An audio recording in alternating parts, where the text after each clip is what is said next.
Bueno, buenas tardes a todos, buenas mañanas, buenos días a todos aquellos que estén aquí en la parte del Pacífico y buenas tardes, buenas noches a todos aquellos que nos acompañan en la lejanía, como nuestro hermano Isaac Escudero que nos acompaña desde el viejo continente allá en Valladolid, España. Gracias por comunicarse y estar con nosotros hoy conectados. Ustedes saben que estamos en casa de estudio virtual Reino de Dios. Y si alguno quiere comunicarse directamente con su servidor, por favor enviar un mensaje de email a beninstituto@gmail.com. Como ustedes saben, estamos presentes ah, al día en cuanto a nuestras programaciones en el canal de YouTube. Ahí pueden vernos, todos los programas están en diferido. Recién empezamos una nueva serie que va a ser en vivo, de transmisiones en vivo. Hicimos ya una pequeña y breve prueba de transmisión que ya está incluida ahí. La van a poder encontrar debajo de en la lista de reproducción en vivo y ahí pueden encontrar el programa. Trataremos de producir más prontamente. También pueden ubicarnos en la página de Facebook, que tiene que ver también con Casa de Estudio Reino de Dios. Y si ustedes desean oírnos en forma de podcast, aunque no estamos al día ahí, hay varios mensajes ya colocados tanto en Anchor como en Spotify, ¿ok? Bueno, aparte de eso, agradezco a todos aquellos que de una u otra manera nos pueden ayudar eh, económicamente también. Tenemos algunas personas que nos han podido ayudar, se los agradezco infinitamente. Por eso he incluido ahí lo que es, pues básicamente el enlace de PayPal para todos aquellos que voluntariamente gusten apoyar el canal, porque también necesitamos de su apoyo en ese rubro, en esa clasificación de ayuda. Y si usted no puede, no se sienta mal. El canal siempre va a seguir siendo gratuito para todos. Si usted no puede, le agradeceríamos que nos ayude con sus oraciones para que pidiendo e intercediendo por nosotros, pues pueda también conseguirnos la bendición del Señor. Bueno, gracias a todos por estar aquí. Vamos a empezar con nuestra sesión de preguntas y respuestas.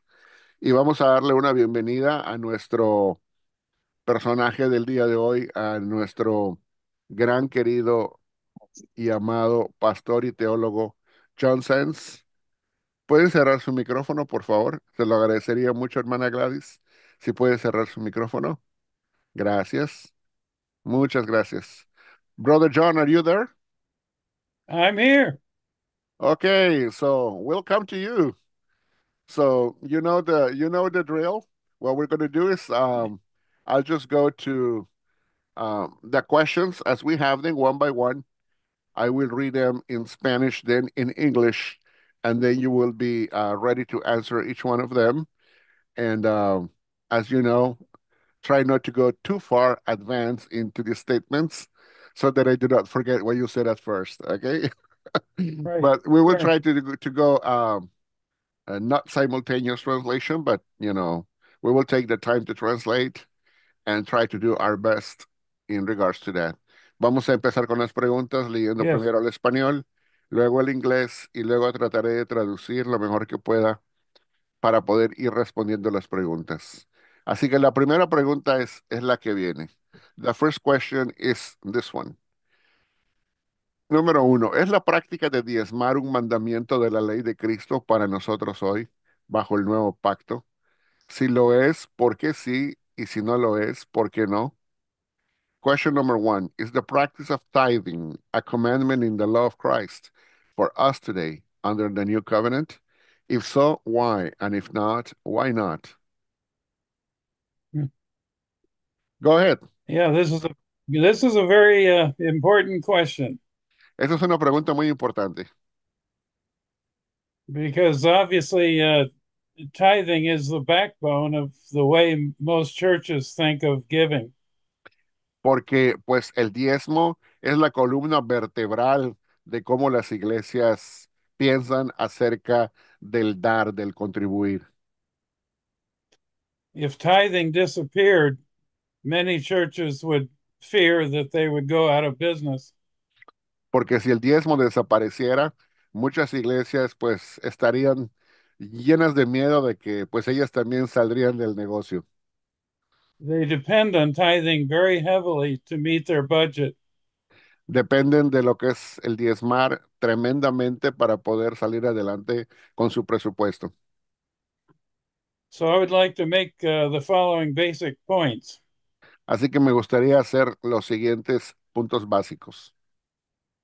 First of all, one big misconception is that everybody in Israel was required to tithe. Bueno, la primera mala interpretación o mala concepción o percepción es que en el Antiguo Testamento que todos en Israel se les requería diezmar. The truth is that only certain people in Israel were required to tithe, mainly those who are in agriculture. Lo cierto es que en Israel no todos se les requería diezmar, sino solamente y principalmente las personas que estaban dedicadas a la agricultura. So when we come to the New Covenant scriptures, especially in the book of Acts and the epistles, we Así don't que, go así ahead. que cuando venimos al Nuevo Testamento y vemos el libro de los Hechos y también las epístolas, We don't see tithing as prominent at all. no vemos que el diezmo sea algo prominente para nada. We do see economic transactions happening, but tithing is not the benchmark. Vemos que sí hay transacciones económicas ocurriendo, pero el diezmo no es realmente algo sobresaliente. So we see in the book of Acts when there was a great need on the day of the days following the day of Pentecost, Lo que sí vemos es que cuando aparecen los días de necesidad después del día de Pentecostés, thousands of people had come into Jerusalem for Passover. I'm sorry for the day of Pentecost, and uh, now they were had become Christians, and they were tarrying in the town, and so there was great need that came immediately apparent. así que después de que vemos que miles de personas vienen a la fiesta de Pentecostés, se convierten a Cristo y se quedan en la ciudad de Jerusalén esperando y conviviendo, y entonces vemos que aparece una gran necesidad entre la población. So we see the brothers and sisters responding to this need, not with tithing, but they sold lands and brought the money to the apostles' feet, and they distributed it to those who had need. Así que vemos esta necesidad en los tiempos aquellos y vemos a los apóstoles no pidiendo el diezmo a la gente, sino que vendieron sus terrenos y vendieron sus posesiones y todas las personas traían lo que obtuvieron de esa venta y lo pusieron a los pies de los apóstoles para solventar la necesidad. And so there was a great need, but the need was not met with specifically with tithing. Así que vemos que hubo una necesidad, pero no fue suplida específicamente requiriendo el diezmo. And isn't it interesting? In Acts 4, it says there was no needy person among them. Y no es una cosa muy interesante que luego en Hechos 4 dice que no había ninguna persona realmente necesitada entre ellos. So the love of Christ and the brothers and sisters, they shared what they could as they had ability to meet the needs of those around them. Así que lo que podemos ver es que el amor de Cristo y el amor de los unos por los otros hacían que compartieran lo que tuvieran y entonces solventaban las necesidades que pudieran tener los unos por los otros hasta que ya no tenían pues esas necesidades. And as we come into the writings of Paul, we find that he uses phrases that refer to giving, but it's not tithing. Cuando llegamos a los escritos de Pablo, podemos encontrar frases en sus escritos que se refieren a contribuir, se refieren a dar, pero nunca usa el término diezmar. So in back to the book of Acts, it mentions the phrase each according to their ability. Y él menciona en la parte final del libro de los Hechos, cada uno de acuerdo a su posibilidad.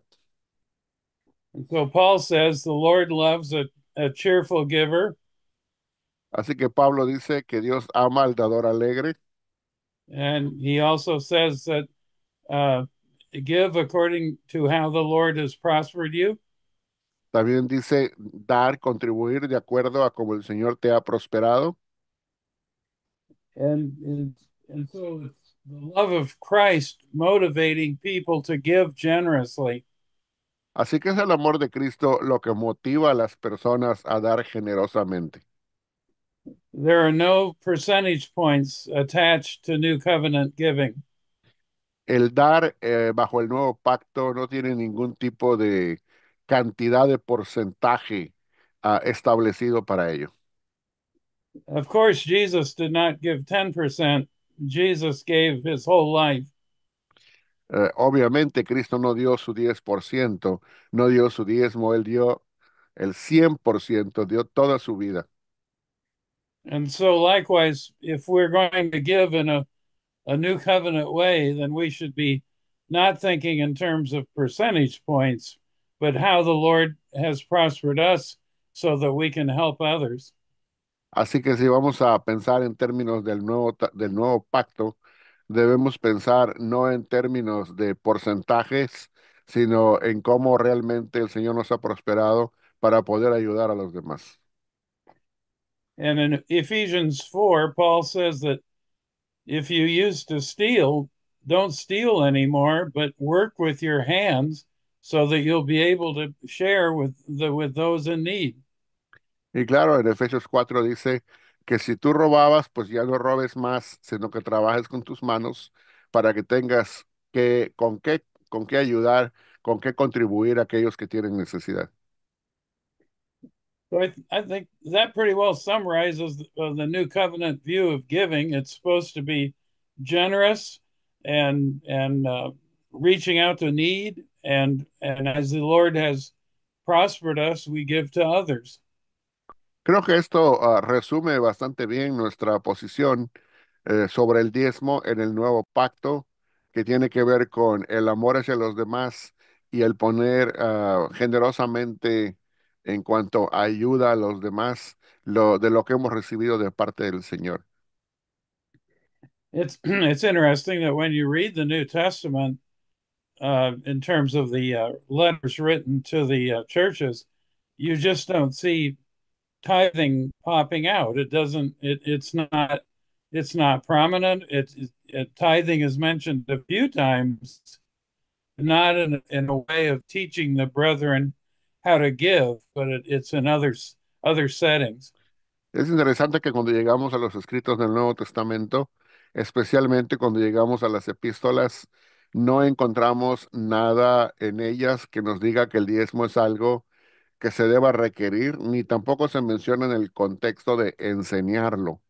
Sí se menciona en algunas ocasiones, pero en otros tipos de contexto, no en el Mm. contexto ni de darlo, ni de enseñarlo, ni de requerirlo. All right. So Jesus said, you freely received, and so freely give, and it will be given to you, pressed down and spilling over. Jesucristo dijo, de gracia recibisteis, de gracia dad, medida apretada y mecida y rebosante. And Jesus commended the widow who threw in basically all of her money, and she was giving. Jesus said she was giving more than the people that were keeping the law. Y vemos cómo es que aquella mujer que dio sus dos moneditas, que eran muy poco, dijo que ella dio más que todos aquellos religiosos que guardando la ley daban su diezmo. O sea que en comparación, aquella mujer anciana dio más. Uh, it seems to me that many church leaders are afraid of of not going by tithing because they think that the money won't come in. And it's really a question of are they trusting God or trusting in tithing? Creo que hay muchos líderes en las iglesias que tienen miedo de cancelar el diezmo y de no seguir esa manera de llenar las arcas de la iglesia. Tienen miedo de que la iglesia no vaya a responder y es por eso que pues no tienen otro tipo de recolectar fondos para sostenimiento de la iglesia. Pero es por miedo que no lo cancelan. So again, I would just point out that it's not right to think that tithing was commanded of everybody in Israel. It was not. It was only tithing was only to certain people in Israel, and that's certainly different than the way most church leaders present it. They act like tithing is required of everybody, but tithing was not required of everybody in Israel. Así que para empezar, vuelvo a mencionar que muchos líderes lo presentan como que en el Antiguo Testamento el diezmo era requerido de todas las personas en el pueblo de Israel, pero eso es incorrecto, es mentira. No se requería de todos, sino como dijimos, principalmente de los agricultores. So that's about all I have to say right now. Do we want to have time for any questions? Ya, yo creo que es lo que vamos a decir ahorita por ahora. Vamos, let's go to number two and let's try to finish all the questions we have as best as possible and let's see how much time we have left. Okay. Ok, vamos a pasar a la pregunta número dos. Vamos a tratar de cubrir todas las preguntas en lo más posible y si nos queda tiempo, entonces podemos agarrar alguna otra pregunta que no esté presentada aquí. Number two, número dos. ¿Es la práctica de ayunar un mandamiento de la ley de Cristo para nosotros hoy bajo el nuevo pacto? Si lo es, ¿por qué sí? Y si no lo es, ¿por qué no? Number two, is the practice of fasting a commandment in the law of Christ for us today under the new covenant? If so, why? And if not, why not? Right. I would say that fasting is how would you say it? Fasting is fine. There's nothing wrong with it, but we just have to view it not as a law, but as something we do from our hearts. Yo diría que el ayunar es algo que está bien practicarlo bajo el nuevo pacto, siempre y cuando no lo veamos y no lo presentemos como un mandamiento o un requerimiento, sino como algo que simple y sencillamente nace de nuestro corazón.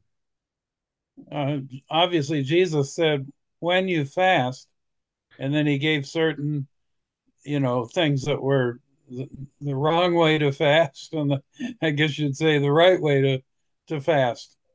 Jesucristo dijo, cuando ustedes ayunen, y luego pasó a mostrar las formas incorrectas de ayunar, y también pudieras tú decir la forma correcta de hacerlo.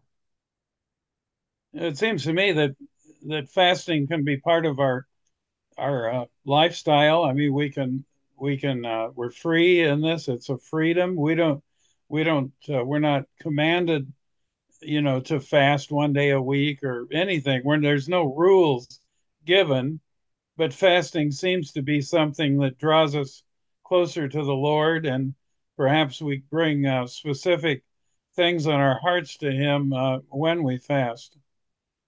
Creo que tenemos libertad en nuestra forma de vida cristiana de poder practicar el ayuno. No es un mandamiento directamente de la ley de Cristo, pero sí es un principio que podemos usar libremente y cuando nace de nuestro corazón, pues es bastante apropiado.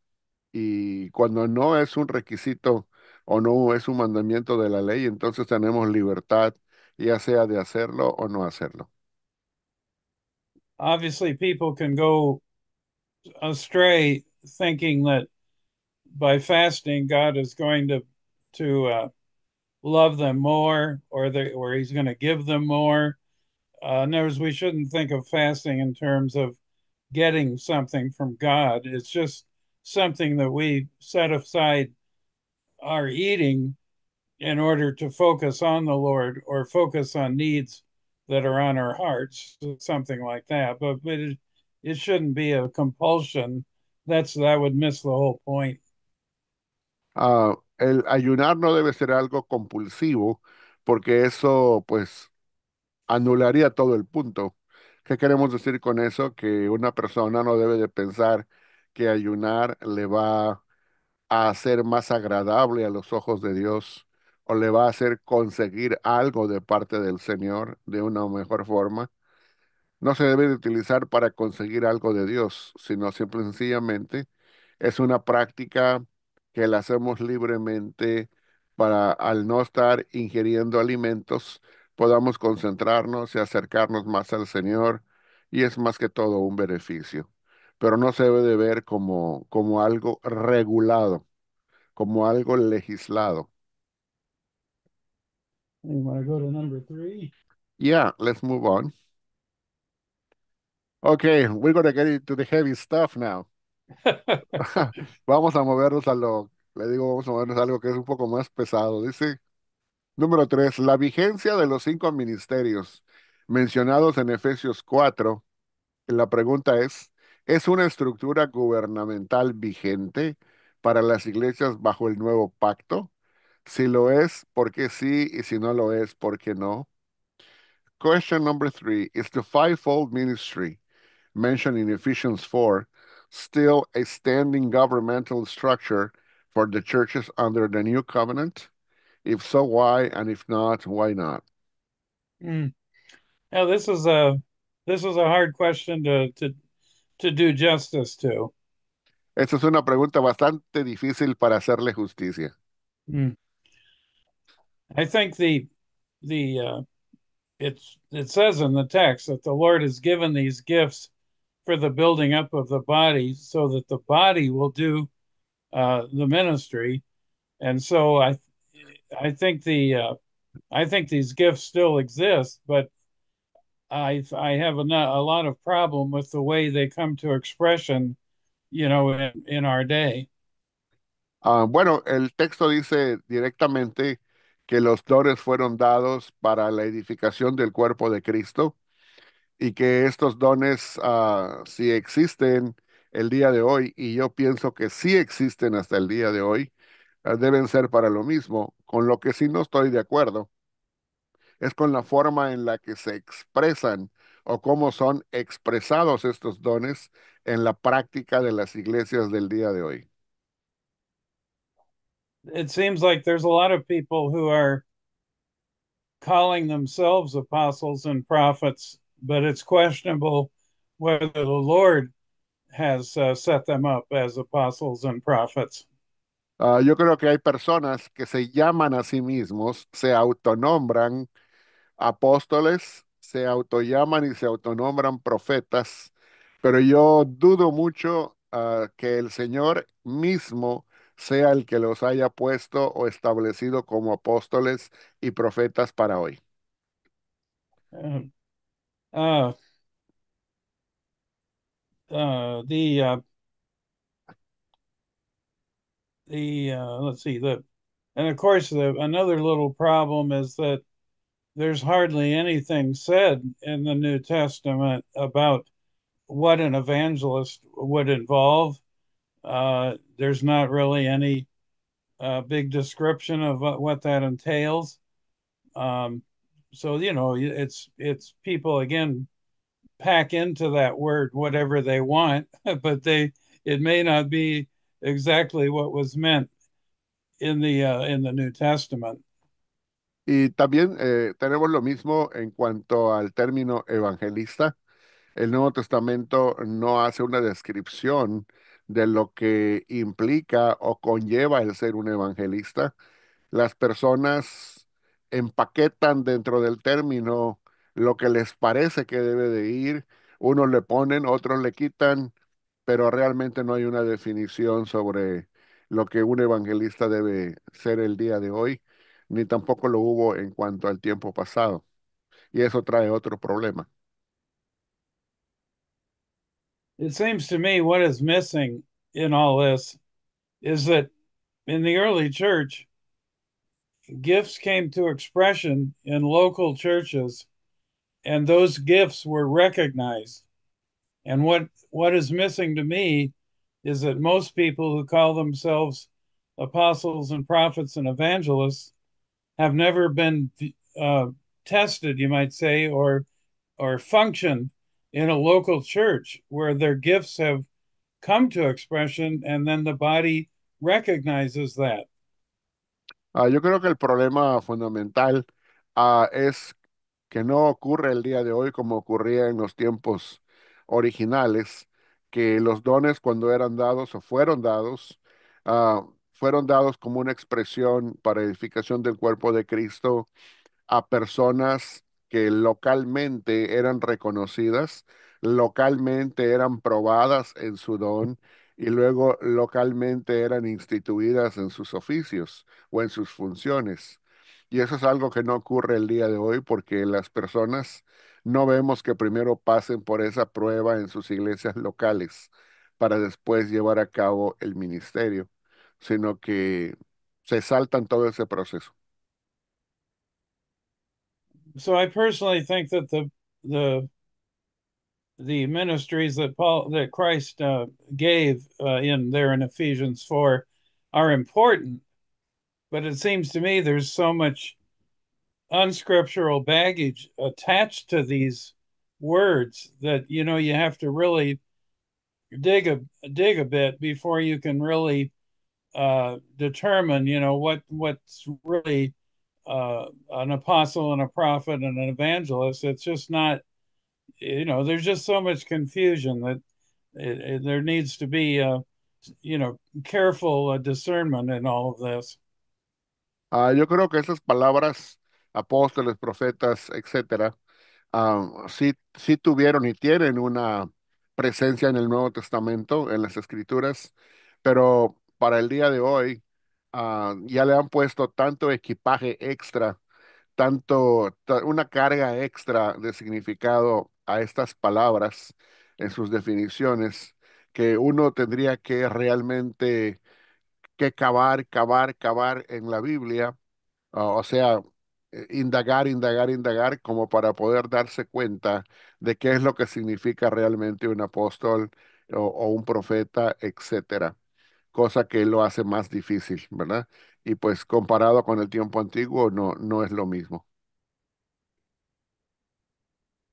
Um, uh, People can, again, it seems to me that apostle just means a sent one, and the Lord chose the 12 originally and he sent them out. So again, if gifts are functioning in a local church and the people see those gifts, there's nothing wrong with them sending out those people, and they would be doing apostolic work. Ok. But again, the question is, have they been tested? Have they functioned so that people can have some confidence in the gifts that they're recognizing? Por ejemplo, en cuanto al apóstol, nosotros sabemos que su significado es uno que es enviado. Y una vez más, si estas personas que están en las iglesias locales son reconocidas con ese don, después probadas en su ministerio y luego son enviadas por la iglesia local. Yo no tengo ningún problema después de que sean probadas y que sean enviadas, pues que lleven a cabo el ministerio apostólico, si ese es el don que Dios les ha conferido, pero lo que parece que está pasando aquí es todo lo contrario. No hay tal reconocimiento en las iglesias locales, primeramente, ni tampoco que pasen la prueba del ministerio, ni tampoco que después sean reconocidos y enviados para hacer un ministerio mayor fuera de la iglesia local. Todo ese proceso se lo saltan y es ahí donde yo veo que está el problema. I guess we could go on to number 4. Yes. Okay, now we're going to move into what we call the law of Christ per se. Vamos a movernos a lo que es la ley de Cristo en sí. Dice la número 4. Sabemos, sabemos ya que la costumbre de dividir la ley mosaica en tres partes, ceremonial, civil y moral, no se encuentra dentro de las escrituras mismas, sino que es un concepto traído de afuera e impuesto sobre las escrituras. Siendo así, acá está la pregunta, ¿de dónde tomó el protestantismo esta costumbre? ¿Y quién la originó o sistematizó en el ambiente teológico? Number 4. We already know that the custom of dividing the Mosaic law into three parts, ceremonial, civil, and moral, is not found within the scriptures themselves, but is a concept brought from the outside and imposed upon them. Given this, where did Protestantism get this custom from, and who originally created or systematized it within the theological spectrum? Yes, that's a great question. Sí, esa es una gran pregunta. I think uh, I'm not sure I know exactly the origin of the threefold division of the law. No estoy exactamente seguro si puedo recordar cuál es el origen de esta división de la ley en tres partes. But certainly in the post-apostolic visible church, they obviously began to think about how the Mosaic law applied to Christians. Pero estoy seguro de que en el tiempo post-apostólico, o sea, después de los apóstoles, la iglesia visible empezó a pensar cómo es que la ley aplicaba o era aplicable a los cristianos. So it's not surprising that they uh, saw the Ten Commandments as, moral, and they could then say that the civil and the ceremonial passed away in Christ, but the moral was still existing. Y no es difícil poder ver cómo es que ellos pudieron quizás llegar a la conclusión y decir, bueno, los 10 mandamientos son morales y entonces esto es lo que sigue, es lo que persiste y tanto los aspectos civiles como ceremoniales fueron cancelados. Years ago, I read a treatise by Thomas Aquinas, which I think he called The Law of Christ, and he had quite a few pages on this subject.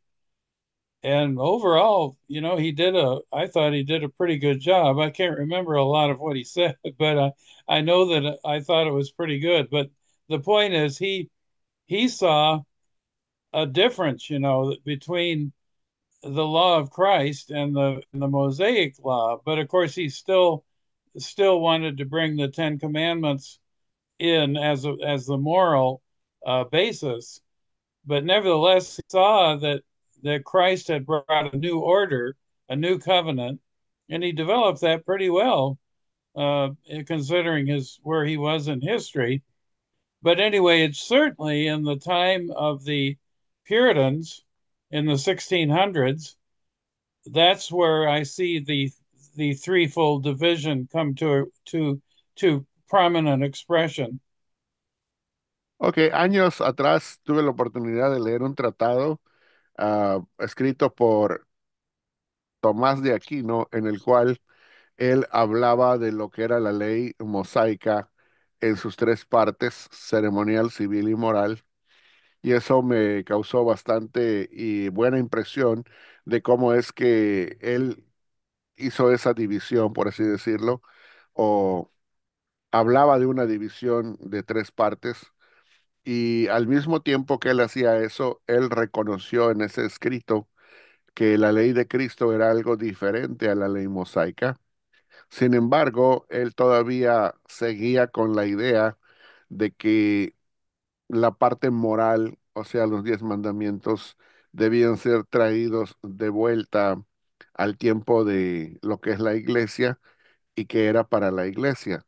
Entonces, me llamó la atención porque, aunque seguía con la idea de los 10 mandamientos para el día de hoy, él sí logró poner en su tratado de que la ley de Cristo era algo diferente, aunque no hizo énfasis en ello. De todas maneras, yo pienso que fue en los años 1600, en la época de los puritanos, en donde realmente se enfocó la teología protestante en hacer de este sistema de la ley tripartito y luego sacar la ley de la ley mosaica, la parte moral o los 10 mandamientos como algo para la iglesia de hoy. Fueron los puritanos los que se encargaron de sistematizar eso. So in Puritanism in the 1600s, certainly the threefold division of the law was was expressed many times and by many writers. But and the point is, they took the moral law and they used that with a vengeance, with the idea that you had to preach the law before you preach the gospel. And so they ended up with a very law centered approach, to you might say reaching people. If you didn't have the convictions by the Ten Commandments, how sinful you were, then they question whether you were really saved or converted.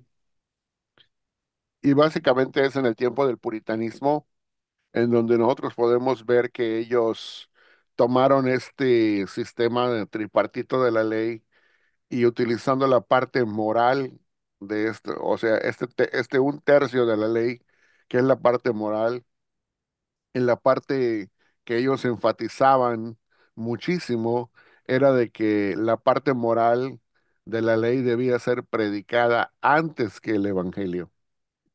Esa fue la contribución o el énfasis específico que los puritanos le hallaron a la parte moral de la ley, que debía de ser predicada antes que el evangelio para poder traer convicción de pecado y que después de eso entonces la persona se pudiera convertir al evangelio de Cristo y que también si una persona no era traída a la convicción de ser pecador a través de la parte moral de los 10 mandamientos, como que también se ponía en duda si de verdad su conversión era una verdadera conversión, si es que no se había hecho así de esa manera, porque ellos tenían ese énfasis como que la ley moral de los 10 mandamientos en cuanto a ser predicada antes del evangelio era como la única forma en que se debería de hacer o la única forma en que podría ocurrir de que una persona llegara al verdadero reconocimiento de su pecado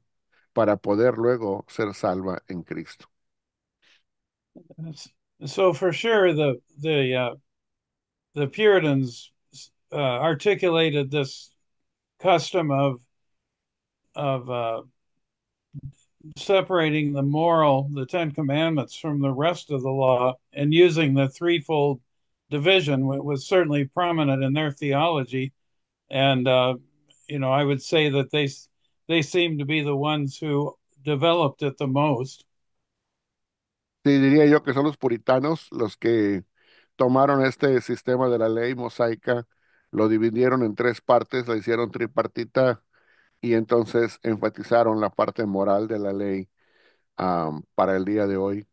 Y pues básicamente ellos fueron los que sistematizaron este punto, este concepto, y lo trajeron a lo que es la teología para el día de hoy. How about I guess. we Go move ahead. to the next one? Yep. Okay. Number 5, número 5. Hace un tiempo un hermano dijo que en el Sermón del Monte Jesús no estaba dando una nueva ley, sino que estaba mandando obedecer la ley de Moisés, pero con un estándar más alto. Entonces, la pregunta es esta: ¿cómo deberíamos interpretar el Sermón del Monte y lo que Jesús nos manda obedecer en él? Y hay 2 opciones: como una ley de Moisés intensificada, o la segunda opción, como una nueva ley dada por Jesucristo bajo un nuevo pacto. Question number 5. A while ago, a brother said that in the Sermon on the Mount, Jesus wasn't given a new law, but rather commanding us to obey the law of Moses, but with a higher standard. So, here's the question. How should we interpret the Sermon on the Mount and what Jesus commands us to obey in it? And then there's two options. Option number 1, as an intensified law of Moses, or second, as a new law given by Jesus Christ under a new covenant. Right. That's another good question. Esa es otra buena pregunta. Um,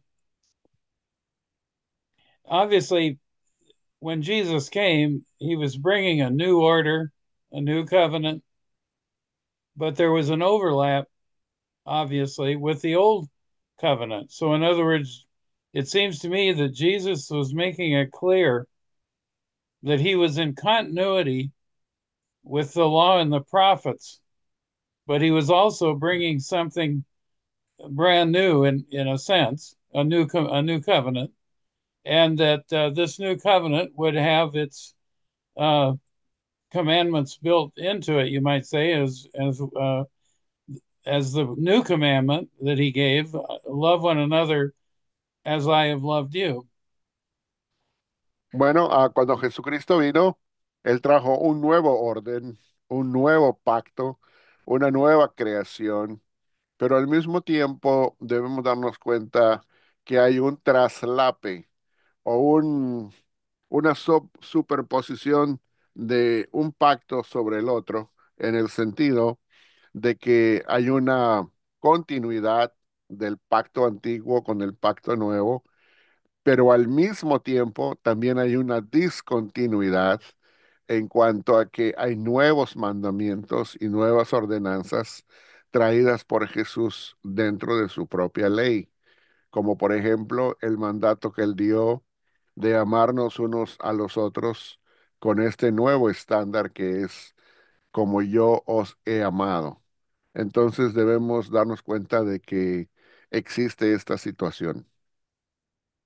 So Jesus certainly uh, intensifies the law of Moses by pointing out that you can commit adultery without actually going with another woman, uh, or that you can murder by not actually killing someone. But the point is, there's other things in the Sermon on the Mount that are, you might say, pretty new or pretty different, like loving your enemy. That's something the Jews, felt quite comfortable hating their enemy. But Jesus is now saying, how are you different than anybody else if you just love those who love you? You have to love your enemy. So that was a pretty new concept for them, even though that concept is embedded in certain ways in the old covenant. But he was certainly showing that he was bringing something that was much deeper and much more far-reaching than the law of Moses. Así que cuando estamos hablando de lo que Jesús está haciendo o diciendo en el Sermón del Monte, podemos ver que hay una parte que pudiéramos parecer entenderla o parecer interpretarla como que es la ley de Moisés intensificada, como cuando él está diciendo que uno puede adulterar sin realmente, o sea, en el corazón, sin tener que adulterar físicamente con una mujer. O también puede uno, al estar odiando al hermano, matando o transgrediendo el mandamiento, no matarás, aun cuando no estés matando físicamente a una persona. Ahí se puede ver ese sentido de intensificación. Pero también hay que decir que hay una parte de la ley que lo que parece ser es que es totalmente nueva y que aunque pudiera decirse que tiene en algunas formas un trasfondo en el Antiguo Testamento, parece ser una forma nueva de entenderlo todo y mucho más una forma nueva de aplicarlo para un nuevo pacto, que es el asunto de amar a los enemigos. Los judíos de aquel entonces se sentían bastante contentos en odiar a sus enemigos, pero parece ser que lo que Jesús ordena en el Sermón del Monte en cuanto al amar a los enemigos no parece ser como que nada más es una parte intensificada de la ley mosaica, sino que es un mandamiento nuevo para la práctica de lo que vendría a ser la ley de Cristo para la iglesia. Obviously, those who heard this Jesus give what we call the Sermon on the Mount saw something new and different at the end of his talk, because obviously they were stunned and amazed that he spoke with authority, and he didn't speak like the scribes and Pharisees. So they saw that there was something new here. There was something much greater than Moses. And as you know, rabbis usually spoke in the name of another. They would say, Rabbi so and so said, and all that. But Jesus said, I say to you. So he came with a direct authority that the scribes and the Pharisees did not do. So the people who heard the Sermon on the Mount knew there was something radically new and different that Jesus was bringing. Así que ciertamente aquellos que escucharon a Jesús en aquellos entonces quedaron totalmente sorprendidos y perplejos porque escuchaban algo que a los ojos de ellos era totalmente nuevo. Era algo que no solamente intensificaba la ley, sino que era radicalmente nuevo en comparación con lo que ellos habían conocido hasta ese entonces. No solamente radicalmente nuevo, sino de un alcance mucho mayor y para una nueva forma de vida y aplicación. Cada vez que nosotros vemos cómo Jesús concluía, o en esta ocasión cuando él termina de dar estas palabras, vemos cómo es que la gente quedaba perpleja porque lo oían hablar como una persona que tenía autoridad en su enseñanza. Ustedes recuerdan que los rabinos de aquel entonces hablaban en nombre de otro rabino. O sea que cuando daban su enseñanza decían, bueno, como dijo el rabino fulano de tal, y luego decían la suma de la enseñanza que aquel rabino había dicho. Pero Jesucristo nunca hizo eso.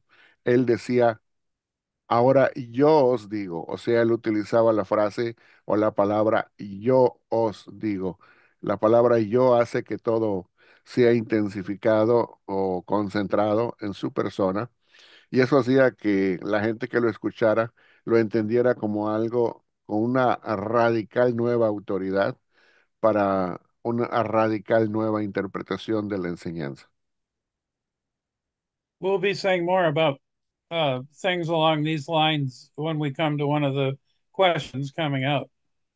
Vamos a decir más sobre este tema cuando lleguemos a una de las preguntas futuras dentro del día de hoy. We move to the new one. Mm-hmm. Okay, número 6.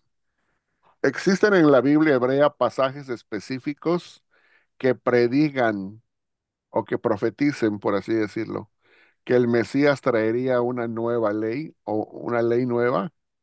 Y de ser así, ¿considera usted que hay más de un testigo escritural que lo confirme, tomando en cuenta el principio popular de que toda palabra o mandato debe ser establecida por dos o tres testigos? Number 6. Are there specific passages in the Hebrew Bible that predict the Messiah will bring a new law? And if so, do you believe there is more than one scriptural passage to confirm this, considering the popular principle that every word or command should be established by two or three witnesses? Mm. Yes, I believe there are many passages in the Old Testament that predict the Messiah would bring a new law. The Sí, wording may not. Go ahead. creo que hay muchos pasajes en el Antiguo Testamento en donde se predice que el Mesías traería una nueva ley, pero, go ahead. Uh, So the words new law may not be used in the Hebrew, but something, that would certainly suggest a new way of living, a new guidance would be coming with the Messiah. Sí, ciertamente la frase nueva ley o ley nueva no se encuentra dicho de esa manera, pero obviamente sí se sugiere un nuevo estilo de vida, una nueva forma de vivir o una nueva forma de entender el mundo. Mhm. I think one of the key passages that suggests all that we're talking about here is would be Deuteronomy 18, where we're told that Moses says that the Lord your God will raise up a prophet like me. Him you must hear, or you will be cut off from the people. And so this is clearly and this passage is quoted in the New Testament several times. So that obviously, in this sense, Jesus would be like a new Moses. He's bringing in new words, a new economy, and if you don't listen to him, you're in trouble. So I think that these words from Moses confirm that the future holds a new lawgiver because Moses was viewed as the lawgiver par excellence. But Moses says, "Listen to the one that's coming. Don't listen to me." Básicamente tenemos un pasaje en la Biblia, en el Antiguo Testamento, en el libro de Deuteronomio. En el capítulo 18 quisiera yo mencionar, hay un pasaje en donde el mismo Moisés dice en la escritura que en el futuro Dios levantaría a un profeta como él, al cual todos en el pueblo deberían de escuchar, o sea, de prestar atención y obedecer. Y a toda persona que no obedeciera lo que este profeta dijera, sería cortado del pueblo. Eso me da a entender a mí de que la forma en que este nuevo profeta va a aparecer es que es un nuevo Moisés. Y no solamente un nuevo Moisés, porque ahí mismo dice que sería como yo, ¿verdad? Y dijo Moisés. Entonces, al hablar de un nuevo Moisés que es superior al antiguo Moisés, eso da a entender que si Moisés fue considerado un legislador por excelencia, o sea, un dador de la ley, un mediador de la ley. Entonces aquí nosotros podemos ver a Jesucristo trayendo una nueva ley, que es muy importante. Es como que Moisés dijera o hubiera dicho, a Jesús escucharán, y el que no lo escucha a él, entonces será cortado del pueblo. Esto lo menciona este pasaje de Deuteronomio, es mencionado como dos o tres veces en el Nuevo Testamento. Es muy importante tenerlo en cuenta. I don't know the exact passage, but obviously somewhere in the Old Testament it says that the law will come out of Zion, and that's certainly a reference to the coming of the Messiah.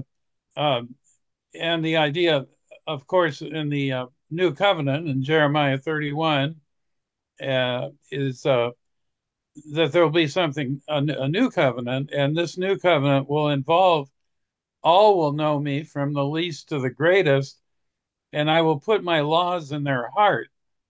So to say that the putting his laws in their heart means obviously it can't mean the whole law, ceremonial, civil, and moral. That would be ridiculous. But it must mean he's putting whatever words from the Messiah are important and from God will be put in our hearts. And it allows that phrase allows for change. In other words, it's going to be a word, the word from the Father to the Son. And Moses says, listen to him, listen to the one who's coming. And what did Jesus say? Every word he gave came from the Father. So it's almost like um, he's like not just saying I'm not bringing Moses words. I'm bringing words from the Father directly to you. So it's not like Moses is at the center of all this. Yo creo que es importante que nosotros recordemos lo que Jesús dijo, ¿verdad? Cuando él dijo que él traería palabras que eran del Padre y que se las estaba entregando a sus discípulos. Él nunca dijo que eran palabras que venían de Moisés para ellos, sino que era un mensaje que venía del Padre. Y eso es muy importante de que nosotros nos demos cuenta. Hay otra cita que podemos nosotros mencionar que se encuentra, no estoy exactamente seguro dónde, dijo él, pero es un pasaje que él citó de Isaías, si no me equivoco, y tiene, cuando él dice, tiene estas palabras, cuando él las citó, y porque de Sión saldrá la ley, ¿verdad? Entonces esa frase, de Sión saldrá la ley, hay que entenderla también junto con el capítulo 31 de Jeremías, donde dice de que del más pequeño al más grande lo conocerán y que él pondría su ley en sus corazones. Obviamente no podemos entender que esa ley se refiera a toda la ley, tanto lo ceremonial como para utilizar la clasificación de los puritanos,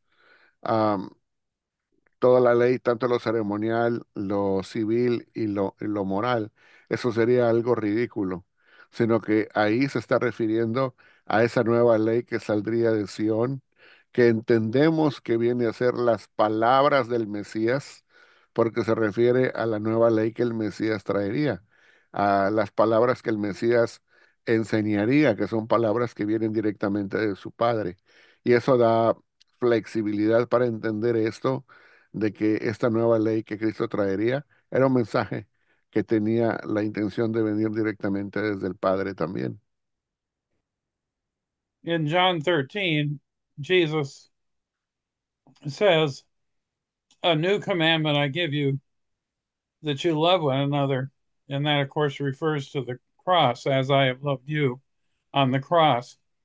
And so, if Jesus is giving a new commandment, it implies, of course, that there's again a new order, a new way of looking at things, a new covenant.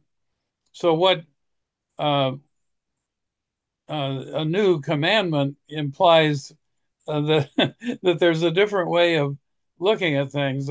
That Jesus is not just reinstituting Moses, but he's bringing in something that centers on himself.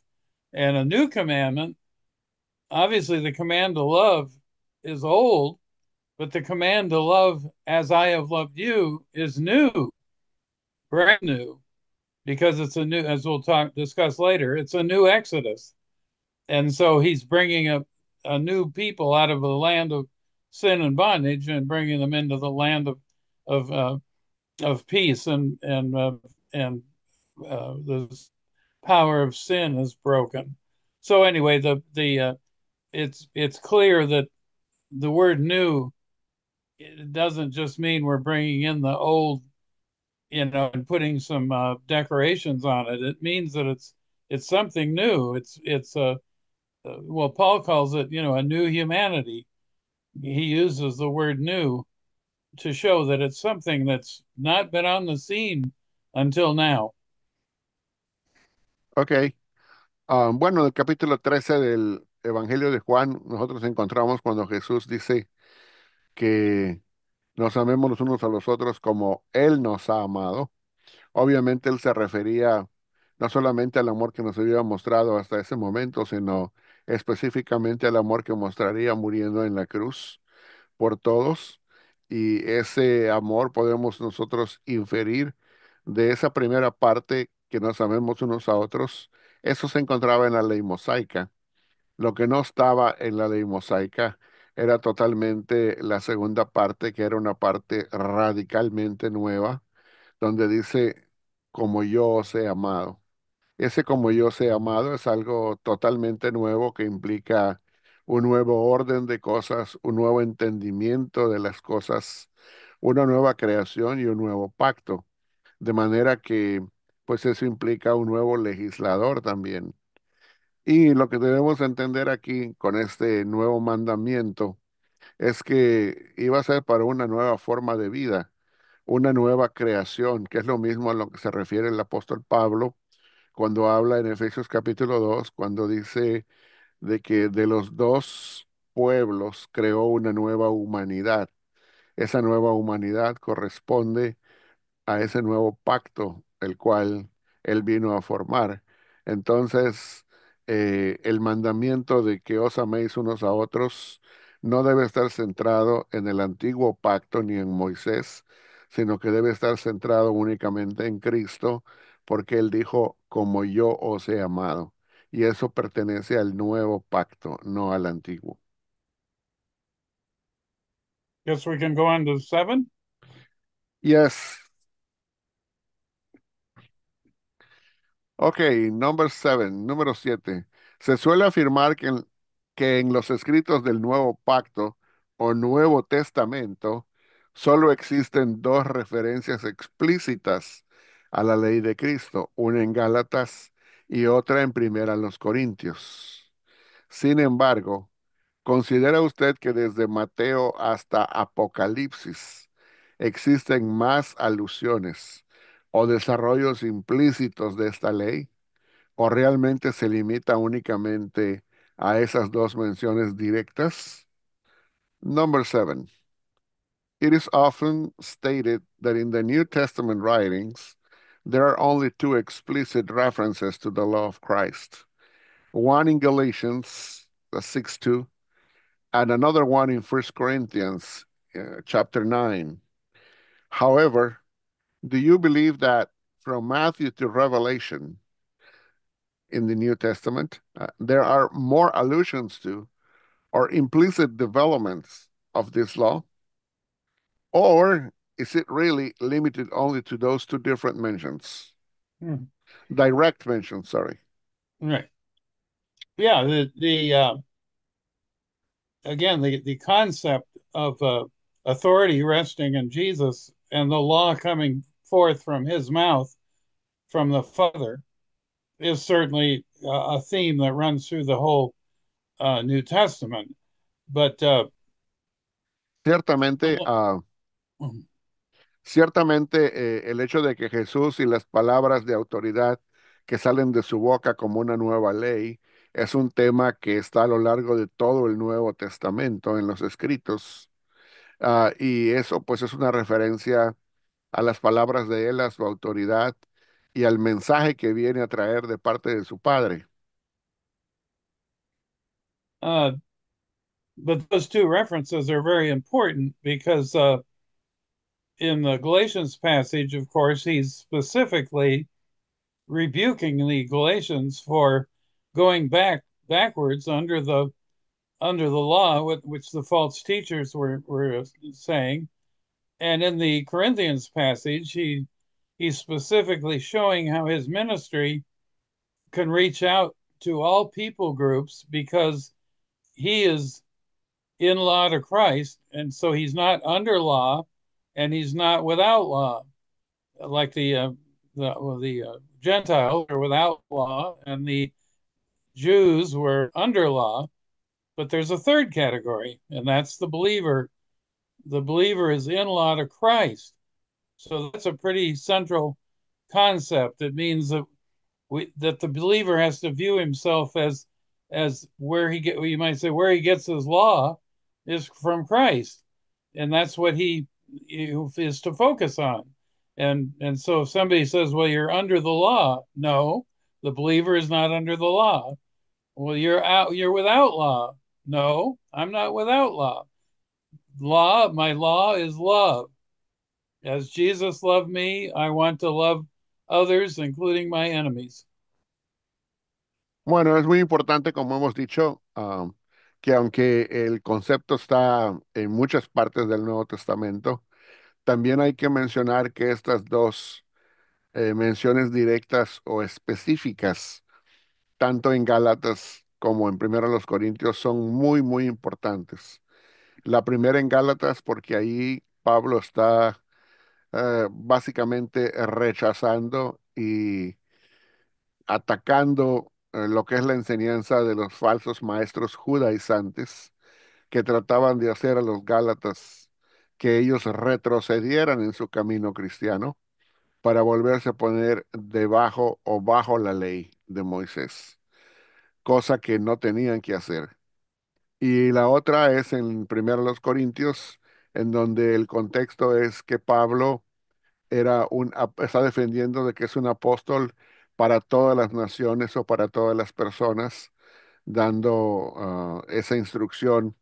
De esa manera, pues entonces se podía ver que él explica que no solamente existen dos opciones, que la primera es estar bajo la ley, y cuando dice bajo la ley, utiliza esa palabra bajo en griego para referirse a la ley mosaica, estar debajo de la jurisdicción y de la condenación de la ley mosaica. Luego está la otra, que no es bajo, sino que es sin ley, sin la ley mosaica, como una referencia a los gentiles, donde la primera es a los judíos, estar debajo de, la otra es a los gentiles, estar sin, es la otra preposición que se usa, sin la ley mosaica. Y hay una tercera opción, dice el apóstol Pablo, no solamente esas dos primeras, que es lo único que conocía la gente de aquel entonces. Dice el apóstol Pablo, hay una tercera opción que en el texto griego original se ve más claramente porque no dice bajo la ley de Cristo, sino en unión con la ley de Cristo. Una es bajo, la otra es sin, y la tercera opción es en unión con la ley de Cristo o en la ley de Cristo, literalmente, ¿verdad? Entonces, ahí podemos ver tres diferentes preposiciones que hablan de tres tipos de diferentes relaciones y a la cual pertenecen los creyentes cristianos. Es la tercera, que es en unión con la ley de Cristo. One of the clearest passages in the New Testament, of course, would be the what occurred on the Mount of Transfiguration. And so Una you've de got las, two. Go ahead. una una de las citas más importantes que nosotros podemos ver en el Nuevo Testamento es la que relata lo que ocurre en el monte de la transfiguración. Well, obviously, you have the two pillars of the old covenant. Moses and Elijah appear with Christ, En donde and then tenemos mhm. a los dos pilares del Antiguo Testamento apareciendo con Cristo, a Moisés, que representa el Pentateuco, y a Elías, que representa a todos los profetas. And it says that they were talking together.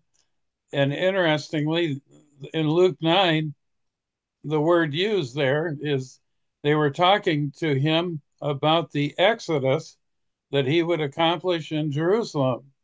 And so Y, that's a go ahead.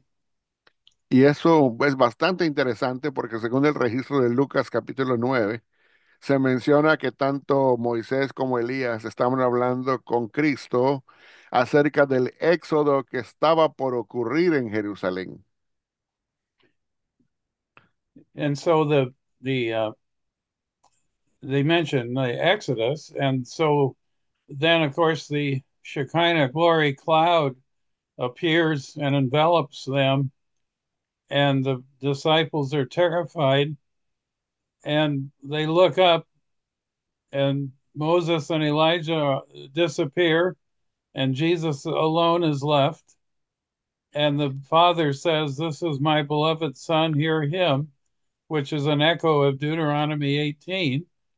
And so that how much clearer could it be that the Lord wants us to focus on the words of the Messiah, hear him, and that's echoes Deuteronomy 18.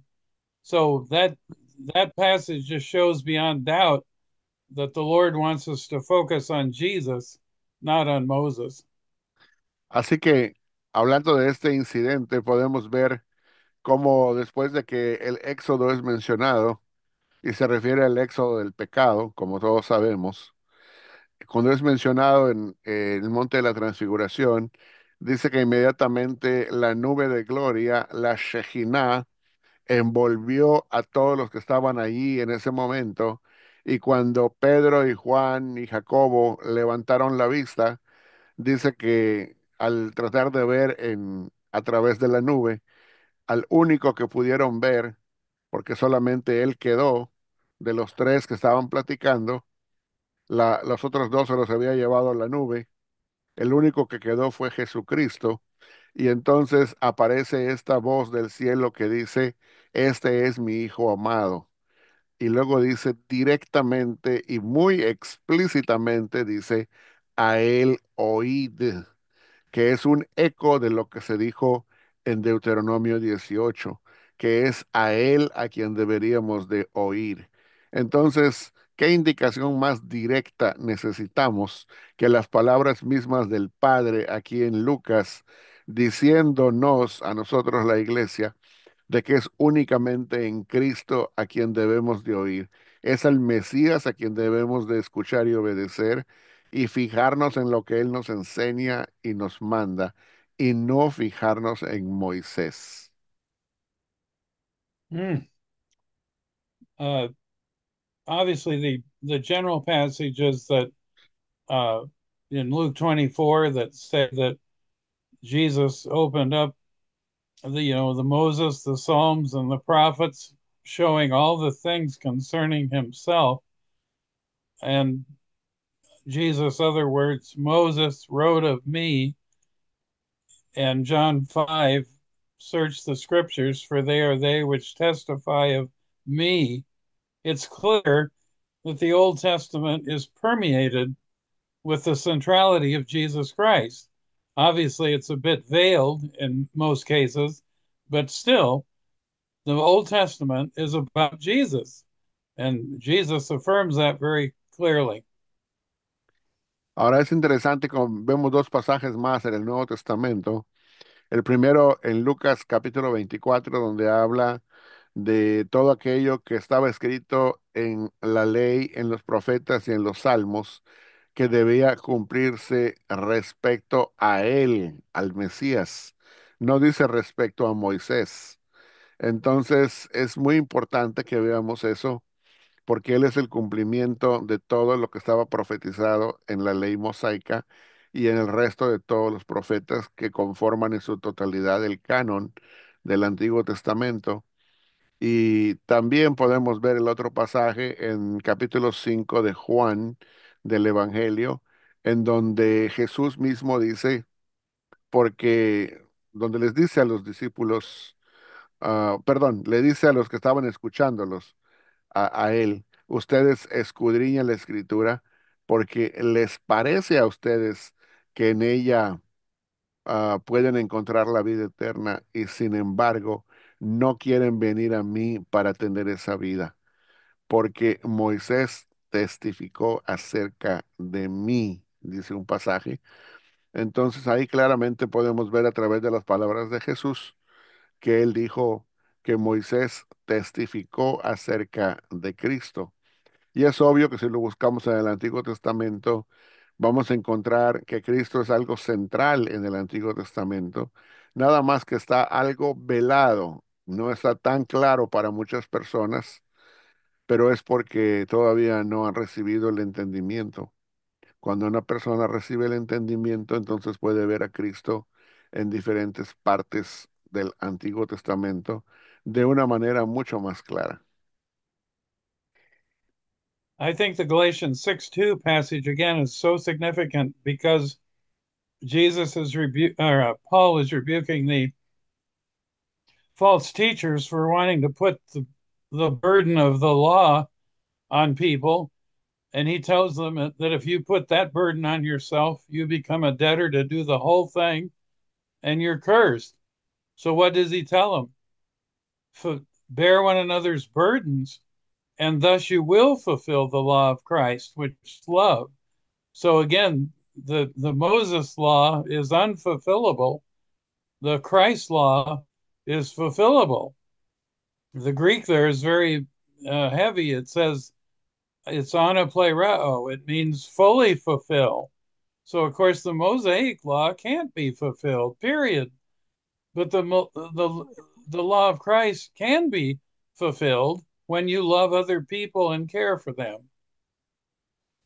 Así que es muy importante que nos demos cuenta una vez más cuando leemos Gálatas 6:2, cómo es que el contexto nos dice que Pablo estaba reprendiendo a los falsos maestros a través de esta carta y estaba reconviniendo a los Gálatas para que no regresaran o no fueran hacia atrás en su camino cristiano.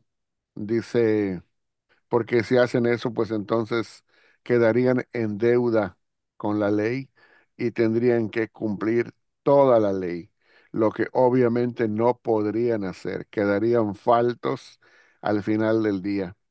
O sea que esa ley es una ley que no se puede cumplir porque requiere una obediencia perfecta. No nada más que uno trate, sino una obediencia perfecta es lo único aceptable ante Dios. En cambio, cuando hablamos de la ley de Cristo, esa es una ley que sí es obedecible, o sea, cumplible, algo que se puede llevar a cabo porque dice claramente cómo se cumple. Llevando cada uno las cargas de los otros, cumpliréis así la ley de Cristo. Entonces, ¿cómo se cumple esta ley? Practicando el amor. Es así como se cumple. Y pues de esa manera el cristiano del nuevo pacto puede cumplir la ley de Cristo cuando se enfoca en el amor hacia los demás. Number 8. Yes, I agree. Ok, la número 8 dice así. En varios pasajes el Mesías declara que su doctrina no es suya, sino del Padre que lo envió, y también afirma, el que no me ama no guarda mis palabras. Y también, la palabra que habéis oído no es mía, sino del Padre que me envió. A la luz de ello, o sea, de estos dos pasajes, ¿no sería correcto entender que las palabras del Mesías no pueden diferir de la ley que Dios entregó a Moisés para Israel, ya que según sus propias declaraciones, su enseñanza proviene del mismo Padre? Number Uh, 8, in yep. several passages, the Messiah declares that his doctrine is not his own, but the Father's who sent him. And he also affirms, whoever does not love me does not keep my words. And also, the word that you hear is not mine, but the Father's who sent me.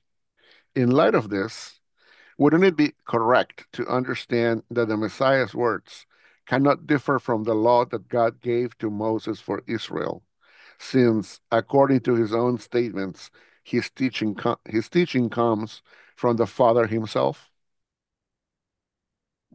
Right. It's a good question. I think that again, the other passages we've mentioned show that the very idea of a new covenant coming shows that there can be a difference between the Messiah's words and the words that Moses had for Israel in many, many, probably 1,000 ways. Sí, creo que es importante que enfaticemos una vez más los pasajes que ya hemos mencionado, sobre todo del Nuevo Testamento y los de Juan en particular, porque estos vienen, al parecer, creo, de Juan. Es importante que nos demos cuenta de eso, porque el énfasis en esos versículos se refieren a las palabras que Jesús trae como Mesías y no a las palabras dichas por Moisés. When the question says Messiah's words cannot differ from the law of God that gave to Moses for Israel, well, I don't, that needs to be thought about more because obviously there are 613 commandments in the Old Testament, and surely this question isn't saying that Jesus couldn't say anything different from what those 613 commandments were, because many of those commandments are not relevant. Don't boil a kid in its mother's milk. What sense does that make for to say that that's the words of the Messiah? You know, that's the scripture makes it clear the Father gave words directly to Jesus. They weren't mediated through Moses. Es importante que nos demos cuenta de lo que dice aquí la pregunta y tenemos que pensar mucho mejor en lo que dice específicamente y leo textualmente de la pregunta, donde se asume lo siguiente. Dice, las palabras del Mesías no pueden diferir de la ley que Dios entregó a Moisés para Israel. Bueno, eso tenemos que pensarlo mucho mejor, porque si con eso estamos queriendo decir que lo que el Mesías enseñó tenía que ajustarse exactamente a lo que estaba en la ley mosaica, pues entonces, ¿qué sentido tendría decir que Jesús vino a enseñarnos que no se cueza al cabrito en la leche de su madre? O sea, eso es el mensaje que el maestro vino a traer de parte del Padre. Obviamente no. Sabemos que el Padre le dio palabras directas para que Él nos trajera como enseñanza, tanto al pueblo de Israel como a las naciones. Así que no podemos nosotros asumir que los 613 mandamientos que Dios le dio a Israel a través de Moisés son los mismos mandamientos que Dios le dio a Jesús para declararnos a nosotros como las naciones. And so to listen to Moses, who said, "A person is coming, and you must listen to him, his words." Then obviously Moses wasn't saying, "When the Messiah comes, listen to his word, which are my words." He didn't say that. He said, "Listen to his words." And so there seems to be a directness, as I've said, with the Father communicated directly to Jesus his words. And those words sometimes may have corresponded with Moses' words, like something like, don't lie or whatever. But many, many times the words from the Father to Jesus are different than Moses. So that's, I think, an important point that has to be underscored. Un punto que es muy importante que debe entenderse es el siguiente. Dijimos hace un rato cuando explicábamos Deuteronomio capítulo 18, cómo es que Moisés dice ahí que aquel profeta que aparecería, escuchad lo que él dice, sus palabras. No dice mis palabras que saldrán de la boca de él. O sea que aquí Moisés nos está diciendo que la enseñanza que él había traído al Sinaí serían las mismas palabras que saldrían de la boca del Mesías, sino que hay una diferencia entre las palabras de Moisés, los 613 preceptos, y las palabras del Mesías, las que él traería, porque en una se dice mis palabras, las de Moisés, y luego la otra serían sus palabras, las del Mesías. Entonces, vemos que en la mayoría de los casos, las palabras de Jesús son diferentes a las palabras que Moisés dijo. Por ejemplo, pudiera haber algunos casos en que haya cierta coincidencia entre las palabras del Mesías y las de Moisés, como por ejemplo, cuando dijo no matarás, se repite y hay una coincidencia en cuanto a contenido. Pero muchas de las cosas que Jesús vino a decir no tienen ningún equivalente con lo que Moisés dijo. Number 9. Ok, número 9. Con frecuencia se argumenta que, dado que el apóstol Pablo afirma que la ley es espiritual y que también exhorta a los creyentes a andar en el espíritu, que entonces la consecuencia lógica sería que debemos guardar la ley que Dios entregó a Moisés en el Sinaí. Pregunta, ¿cómo entiende usted esta relación entre la espiritualidad de la ley, la exhortación paulina a vivir en el espíritu y la aplicación o vigencia de la ley mosaica para los creyentes bajo el nuevo pacto?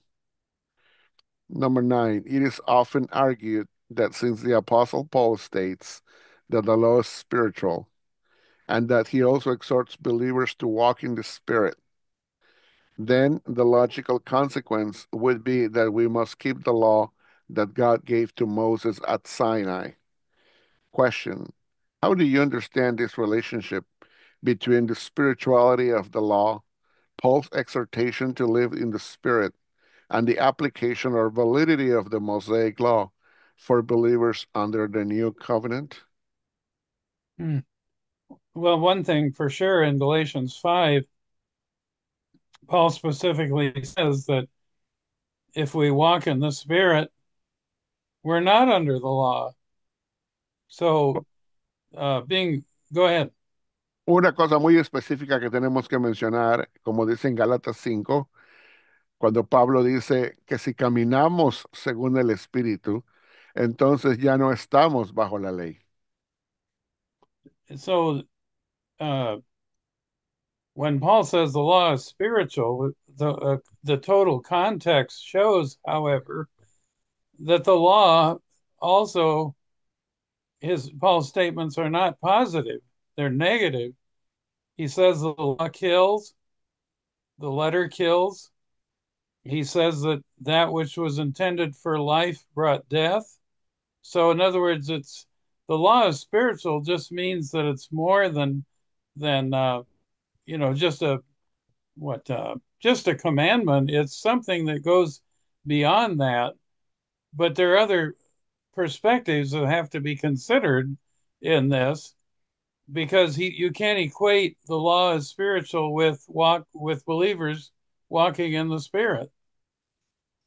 Ahora es importante notar que el apóstol Pablo sí dice en Romanos 7:14 que la ley es espiritual, dando a entender con ello que tiene más sentido que solamente lo que dice a la letra. Pero al mismo tiempo hay otros pasajes en donde él habla de la ley, en donde dice que la letra mata. Y también en el mismo capítulo de Romanos 7 dice que aquello que fue dado para vida, no para vida eterna, sino para una vida próspera en la tierra donde iban a llegar a vivir, que es la tierra de Canaán, que la ley que fue dada para dar vida, y vuelvo a repetir bajo esa explicación, dice que resultó pues creando la muerte o terminando en muerte, o lo que fue dado para vida terminó creando que la persona terminara practicando el pecado. Entonces, vemos que hay un contexto explicativo que nos dice que hay cosas negativas que son el resultado del funcionamiento de la ley, que aunque la ley es buena en sí misma, el resultado que producen las personas es negativo por la negatividad que existe también en las personas. Y eso no concuerda necesariamente con el nuevo pacto que enseña a caminar en el Espíritu. Paul says in Romans 7 that we're dead to the law in order that we can live in newness of life, and that that we're dead to the law in order that we can be married to Christ. Pablo dice en Gálatas 7 que hemos muerto a la ley para poder estar casados con Cristo y para poder vivir bajo el nuevo régimen del Espíritu. I think maybe Acts 15 throws some light on this. If if they had a dilemma where the Jewish believers were saying that Gentile believers had to be circumcised and keep the law of Moses. Well, some people the idea that the ceremonial and civil laws passed away, but the moral law remains. Why didn't they give that as an answer? They could have just said to the Jewish and Gentile believers, "Hey, the ceremonial and the civil passed away, but the moral is still here. So you Gentile believers keep that, and Jewish believers keep that, and everything will be fine." But that's not the answer that was given, is it? The answer was a little bit more.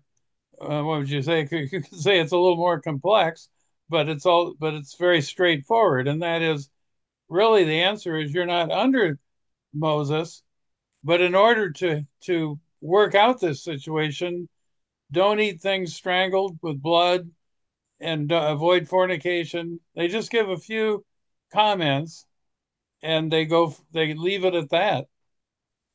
Es muy importante que veamos también lo que nos dice Hechos capítulo 15, en donde vemos personas de trasfondo judío que querían que los gentiles creyentes se sujetaran a guardar la ley de Moisés totalmente.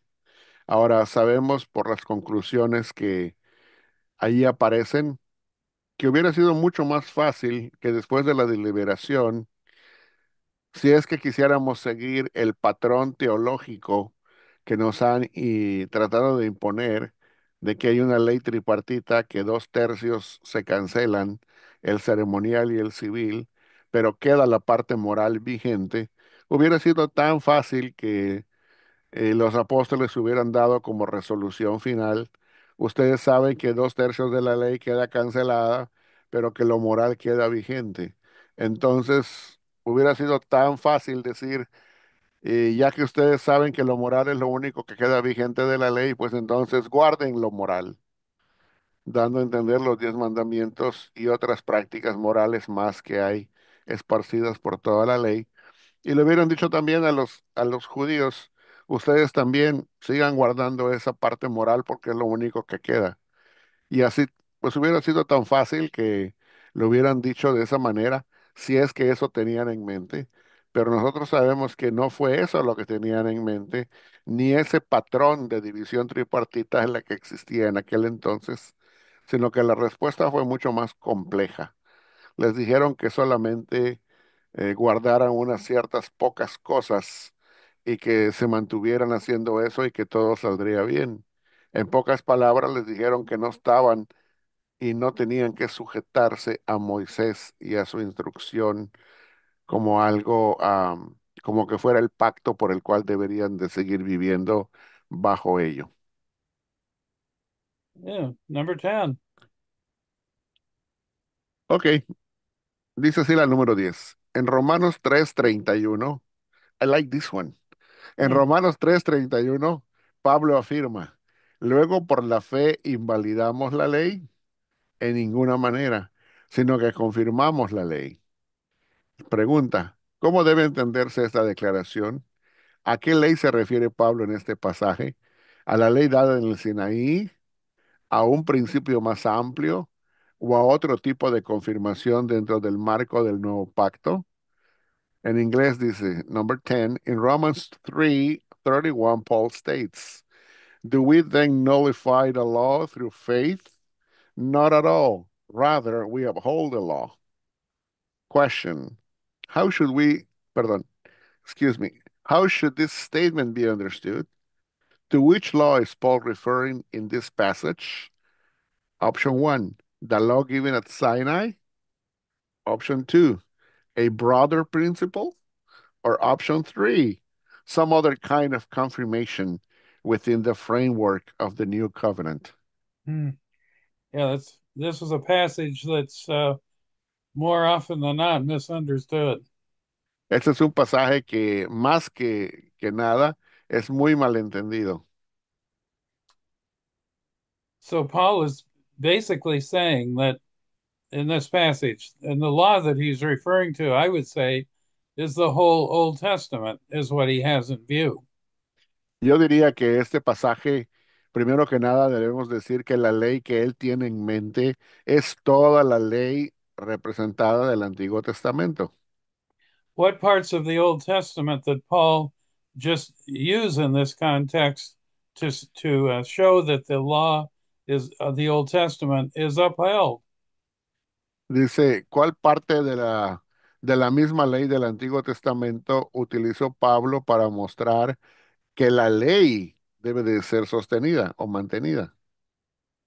He uses David and Él, Abraham as él utiliz- example. Go ahead. él utilizó para esto a Abraham y también a David como ejemplos.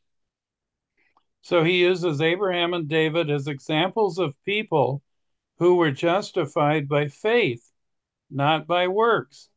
And that, Utilizó, go ahead. utilizó a ambos, a Abraham y a David, como, como ejemplos de personas que fueron justificadas por la fe. So that's how you uphold the law, the Old Testament, is by upholding justification by faith. And he gives these two examples to show that the era of Christ does not just throw out the Old Testament, but it supports it because people under the Old Covenant, like Abraham and David, were also justified without the works of the law. Así que podemos ver que este pasaje, cuando dice mantenemos la ley o confirmamos la ley, ¿a qué se refiere? Se refiere a toda la ley como escritura del Antiguo Testamento. ¿Por qué? Porque hemos visto que utiliza a David y que utiliza a Abraham como parte de la misma ley de lo que es la escritura del Antiguo Testamento para mantener el punto de vista y para probar el punto de vista de que somos justificados únicamente por la fe. ¿De qué otra manera lo podía probar? Las escrituras del Antiguo Testamento son las que testifican por sí mismas que no es a través de la ley misma, sino a través de la fe que somos justificados. O sea que la ley en la escritura, cuando se mantiene, es cuando es usada correctamente para probar a través de ella que la justificación ya estaba testificada en ella misma, que sería por la fe. As remembering the scriptures we've already quoted, the Lord said that the whole Old Testament testifies of Him, and so that's how the gospel does not cancel out what the Old Testament taught. The Old Testament taught about Christ. The Old Así que, Testament taught about justification by faith. así que ya hemos oído lo que Jesús nos dijo, que todas las escrituras testificaban acerca de él, y sabemos que las escrituras o Cristo no vino a nulificar en el sentido de que no vino a invalidar o a desechar las escrituras del Antiguo Testamento, sino que al contrario, vino a llevar a cabo lo que estaba profetizado acerca de él. Entonces, él no canceló la escritura, sino la cumplió. It's interesting along these lines that in Romans 3, when Paul is showing the sinfulness of human beings, he never quotes the Ten Commandments. Es He interesante quotes, que cuando Pablo está tratando de probar la pecaminosidad de los seres pecadores, él nunca citó los 10 mandamientos. he cites passages, from the Psalms and Isaiah, and he shows that the Old Testament indicated, the depravity of human beings. So he doesn't have to quote the Ten Commandments to show the depravity of human beings. He just cites the Old Testament, and that's again he's upholding what the Old Testament taught. Así que cuando él trató de probar la pecaminosidad de los seres humanos como pecadores, él no citó los 10 mandamientos ni ninguna parte de la ley para probar que los seres humanos eran pecadores. Él citó el libro de los Salmos, citó el profeta Isaías. ¿Por qué? Porque al estar citando esos pasajes, él estaba confirmando la ley, o sea, estaba confirmando la escritura del Antiguo Testamento, que también era conocida como ley. Entonces, él, al estar citando y testificando la veracidad de la ley del Antiguo Testamento, la está confirmando al usarla para descubrir la pecaminosidad humana. Number 11. Ok, this is the last one. Dice así la número 11. Parece que hay tanto continuidad como discontinuidad entre la ley de Cristo y la ley de Moisés, y que la continuidad está basada en la ley natural. Y parece que esta ley natural está expresada en ambos pactos. Esta ley natural es la moralidad que existe tanto en personas creyentes como en personas no creyentes. Acá se me movió lo que era la lectura de la parte de español, pero es lo que significa, ¿ok? Number 11. It seems that there is both continuity and discontinuity between the law of Christ and the law of Moses, and that that this continuity is based on natural law. It also seems that this natural law is expressed in both covenants. Question: is this natural law the morality that exists in both believers and non-believers, or between Christians and non-Christians? Yeah, very good question. I think um, what this boils down to then is that fallen human beings are still in the image of God. And so Paul says in Romans 2, that their conscience condemns them for stealing and adultery and those kind of things. So in other words, there's something inside of people that points to a certain, that certain things are right and certain things are wrong. And Paul just points out then that both the Jews who had the law and the Gentiles who didn't have the law are both condemned, and they know that in their conscience that they're fallen and they're sinful. Así que básicamente a lo que esto se refiere es básicamente cuando el apóstol Pablo compara tanto a los judíos que no, estamos hablando de personas caídas en pecado, pecadores, ¿verdad? Entonces, cuando hablamos de pecadores, Pablo menciona dos tipos de personas: los judíos que tenían la ley, que eran pecadores, y también los gentiles sin ley, que también eran pecadores. Entonces, aquí está diciendo de que todas esas personas, tanto judíos como gentiles, con las especificaciones que ya dijimos, todos tienen, según la testificación de Romanos capítulo 2, una ley natural, o sea, es la ley de sus conciencias, algo que les dice de forma natural o innata que el pecado existe en ellos, en sus seres y en lo que practican.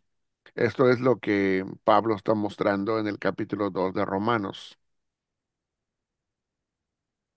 I'm not totally comfortable with the phrase natural law. It seems like uh, law is basically connected to a covenant or to something specific. So you have the old covenant and it had a law.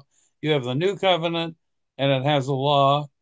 And so whether you're old covenant or new covenant, you're still dealing with human beings who have a conscience, at least most of them do, and they know what's right and wrong, but that doesn't help them, in their salvation. Así que aquí yo estoy un poco incómodo con el término ley natural, porque cada vez que aparece la palabra ley o se utiliza la frase ley en la Biblia, viene unida a un pacto. Por ejemplo, la ley mosaica pertenece al pacto mosaico del Sinaí, la ley de Cristo pertenece al nuevo pacto en Cristo y así sucesivamente. Pero aquí estamos viendo de que la referencia es a la pecaminosidad y a la conciencia de pecado que existe en las personas antes de la ley mosaica. Entonces, y no tiene ninguna especificidad de que se diga que están bajo algún pacto. Entonces, yo preferiría no utilizar ese término ley natural. No me siento muy cómodo con ello. So, when Paul went to the Athenians in Acts 17, he doesn't bring the Mosaic law to them. He brings some other things, mainly the fact that all these people are in the image of God, and he says God is not far from any of you, and even your own poets say that you shouldn't think of God in terms of reptiles and stones and all that. So he's dealing with people who are fallen, and so he just tells them that this God commands all people everywhere. So, as I pointed out before, when Paul went among Gentiles, he didn't bring the Mosaic law. He told them that they were made. Basically, he told them you're made in God's image, and He's taking care of you and giving your crops and all that. Ok, pues básicamente el apóstol Pablo, cuando habla de esto de la ley natural, que ya no vamos a seguir usando el término, pero cuando él habla de ello, está hablando de seres pecadores, caídos en pecado, con naturaleza pecaminosa, pero que todavía están creados a imagen de Dios. O sea que no está hablando de animales. Es como cuando Pablo llegó a Atenas y empezó a predicarle a las personas y les dijo, ustedes que todavía están creados en la imagen de Dios, tienen el testimonio en ustedes mismos de lo que es el pecado. Así que en base a eso, Dios les está llamando a que se arrepientan de sus pecados. Y aquí, pues, cuando llega Pablo a ese lugar lleno de gentiles, no utiliza la ley mosaica para declararles que son pecadores, sino que utiliza la conciencia misma de las personas, sabedoras de que no son perfectas, sino que está presente el pecado en sus vidas para traer esa conciencia de pecado y arrepentimiento. Entonces, de eso es lo que estamos hablando. Brother John, um, on the Yeah, basis of what you have explained, it seemed that it would not be correct to say believers and non-believers or Christians and non-Christians. For instance, in the example that you explained, based on Romans 2, both Jews with the law and Gentiles without the law, neither one of them were Christians or believers. right, So, in this sense, it's not believers and non-believers. It's talking about uh, ethnicity in a sense, either Jew or Gentile by ethnicity, but all of them still in falling human nature. right, right. Yeah. But Uh, so when Paul deals with human beings in who are Gentiles in the book of Acts, he's basically confronting them with the fact that you don't have the law, but you do have God's witness in you that you're in His image. okay. And you are equally culpable or guilty before him, Right, right? right, Okay, entonces, de lo que estamos hablando aquí, le preguntaba yo, no está hablando de creyentes y no creyentes, o de cristianos y no cristianos, porque en el ejemplo que él proveyó en Romanos capítulo 2, Pablo menciona en ese capítulo tanto a judíos con la ley, como con la ley mosaica, como a gentiles sin la ley mosaica, a que ambos participantes de la imagen de Dios, pero ambos también caídos en pecado, ambos tienen el testimonio escrito en sus corazones de que son pecadores. Los judíos, que eso queda reafirmado con la ley mosaica. Los otros que no tienen la ley mosaica tampoco se escapan porque tienen el testimonio interno de sus conciencias. Y es a ello lo que se está refiriendo. Okay, Brother John, seems like we have finished all the questions. Now yes, thank you very much. It's time to go yeah, back and start talking to our participants and see if something else comes up. right.